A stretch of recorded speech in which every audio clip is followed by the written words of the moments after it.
Hello, I'm Megan Greenplate, and today I'm going to be presenting my research paper for the class Disabilities and Society. So, the general topic of my paper is issues faced by autistic students in the school setting. The specific questions I asked was what causes the issues students with autism face in an educational setting. I also wanted to examine whether or not these issues are being addressed, and if so, how are they being addressed? Are they successful? That sort of thing. In front of you is the part of my paper that answers that question, actually. My hypothesis was that certain symptoms of autism spectrum disorder make daily activities such as lunch challenging, as well as a lack of social acceptance by peers, and lastly, barriers brought about by society. As far as the issues being addressed, I felt that there were probably some programs put into place to help with the issues, but I don't know if they're necessarily successful since there are obvious issues in the educational system. We watched Temple Grandin and we saw there that there were obvious issues. While researching, I found many studies done of issues faced by children with autism, as well as interventions done to improve the situation. I found some on food selectivity, which we see also in Temple Grandin, where she only chooses to eat Jell-O and pudding based on the texture. Food selectivity is something that's pretty common with children with autism. It's highly associated with it.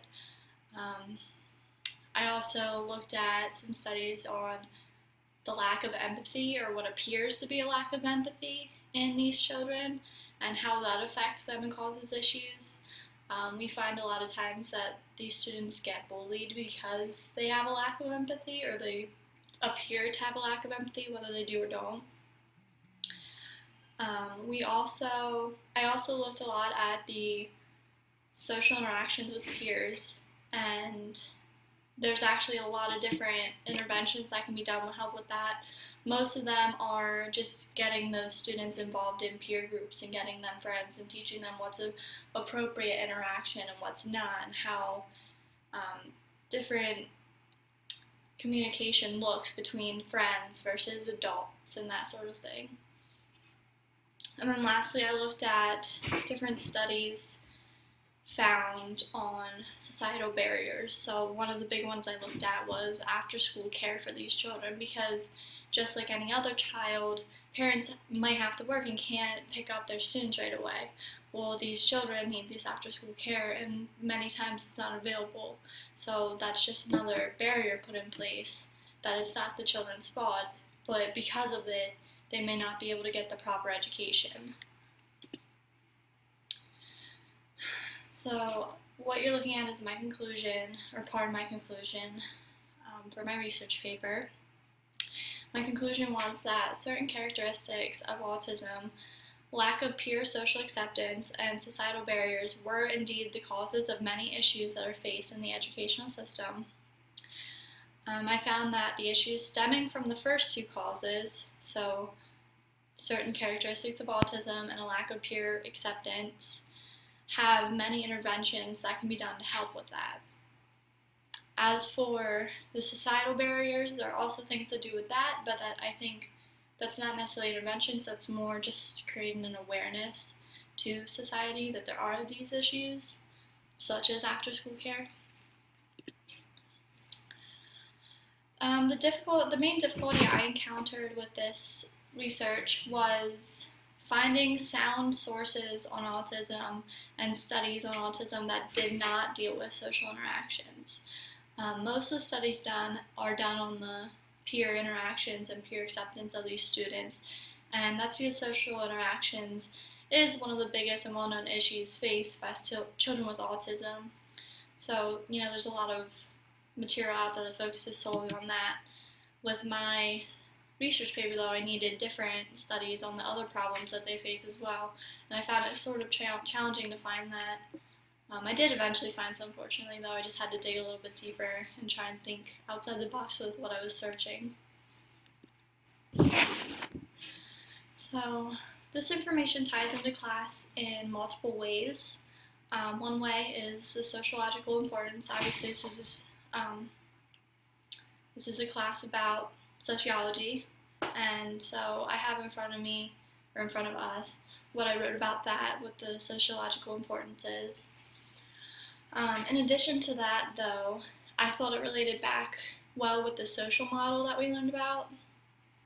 Just as a reminder, the social model is the idea that the disability itself is not what holds these people back, but instead society as a whole is what holds them back in some cases, because, you know, a lack of accessibility, a lack of understanding, that sort of thing.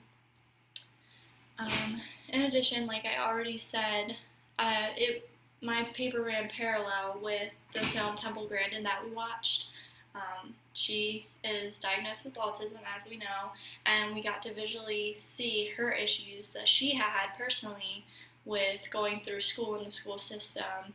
You know, she had problems with keeping interest because only certain things like really stuck out to her, and a lot of her peers didn't accept her, as I was talking about earlier, and that was seen in that film really well, and I thought that was pretty cool. So where should we go from here?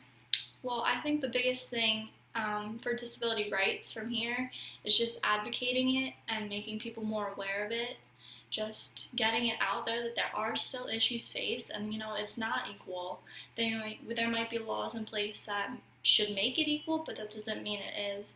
One of the things I talked about in my paper was that just because laws make it so these individuals physically can go to the same school, it doesn't involve them socially, it doesn't involve them mentally all the time, that sort of thing. So I just think that making an awareness, making people around us aware that there are still these problems out there that need to be fixed.